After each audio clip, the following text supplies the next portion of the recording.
It all began here on 15 April 1996 in the Eastern Cape, the womb of apartheid resistance over decades.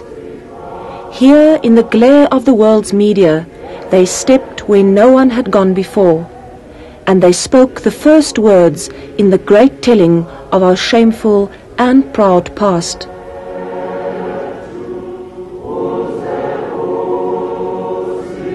There were the wounded and the pained.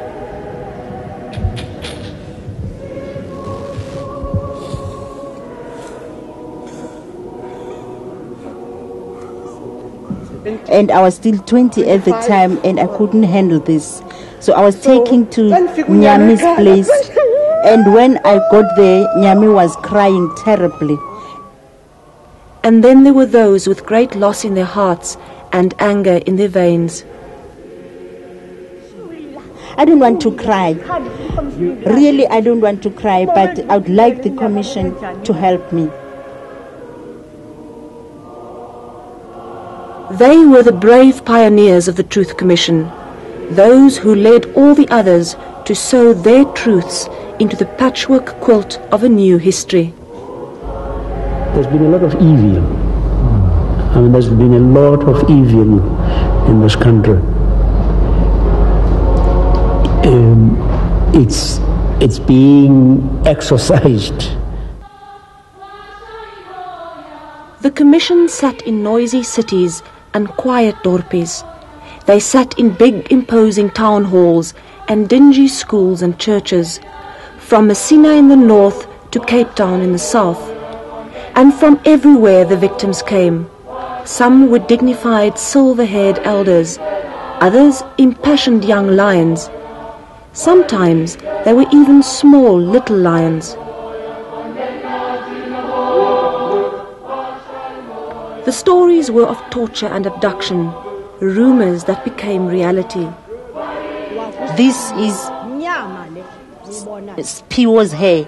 This is the scalp. They spoke about massacres and wars. They spoke about the death of a single child and about the killing of whole families.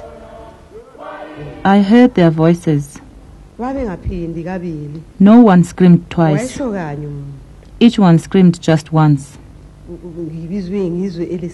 Then I'd hear the next one, and another one, until they finished them all. There were those who wept about loved ones who disappeared without a trace.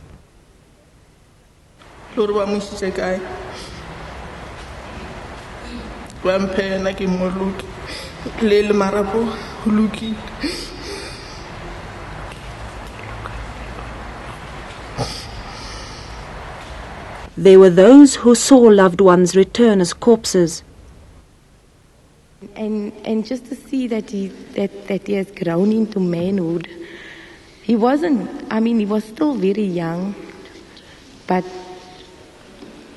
to see my little brother that has grown into a beautiful, strong-built young man was just that really made me strong. And then there were those who felt their own guilt like a knife. I heard all the time.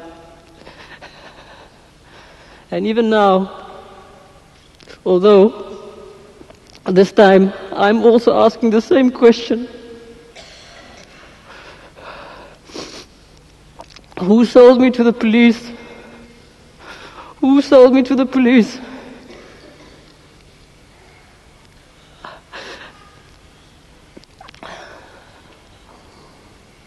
Anton died.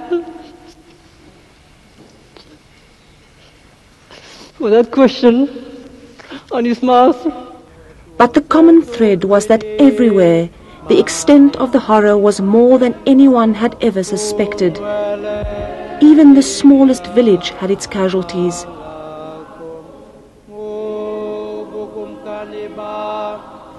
The process was not easy. Often the truth was frightening. As the process gained momentum, victims sometimes came face to face with perpetrators and the grim reality of what they did.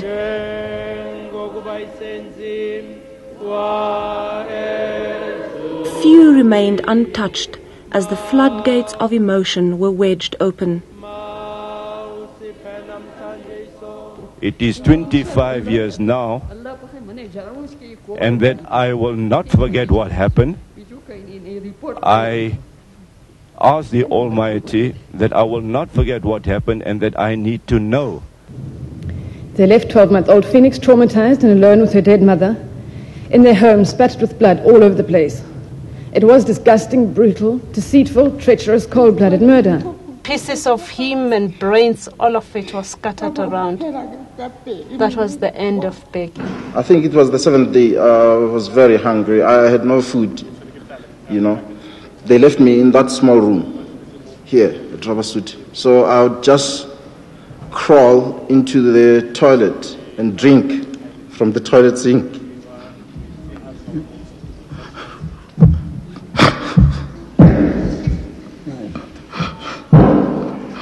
When we went to another corner in the room, in the shelving,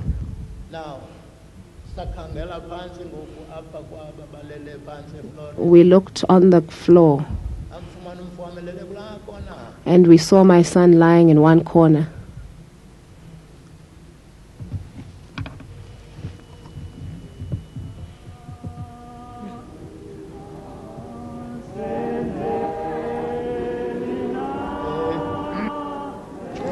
There were the cynics, of course. Some called it the Crying Commission, but often they were white or old allies of apartheid and scared of the guilt that came with hearing the truth.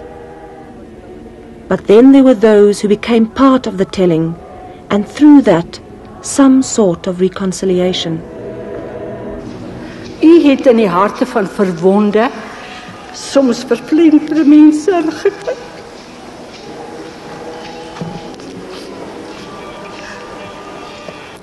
My en my kinders verhaal is klein in vergelijking met soveel ander vir wie ons harte bloei. Ons swaar kry is maar 'n druppel in die Suid-Afrikaanse emmer. But what did all these who came to bear their souls seek? For many it was simply enough to tell their story to a nation whose time it was to listen.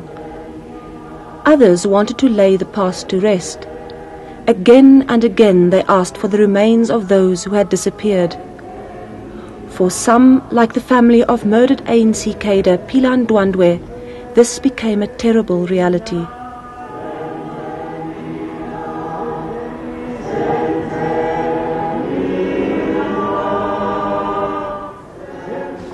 For others, the bones were lost forever, dumped into this river. But knowing this was the beginning of the ending for them. Thixo wethu olungileyo, ndimi phezu kwalamatye ndim nomlingane wam nomntanam alapho mama uhashe godolo zigalela nabantwana babo Thixo wethu othe wasigcina seva oba ebudeni bale minyaka sihambe ebumnyameni amathambo intsalela zenyama yabalingane nabantwana bethu Thixo wethu yazawugalelwa ngeplastiki Thixo wethu ngamabhulu awayephethe ngelo xesha into zonivoti Thixo wethu olungileyo izinto zo-Van Rensburg Thixo wethu into ezinamandla amakhulu.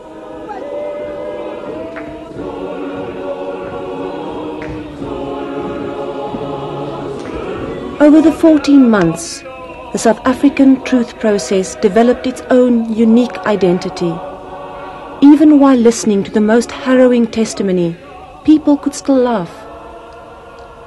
People also sang, gave comfort to others, and when there was nothing more to say, they prayed.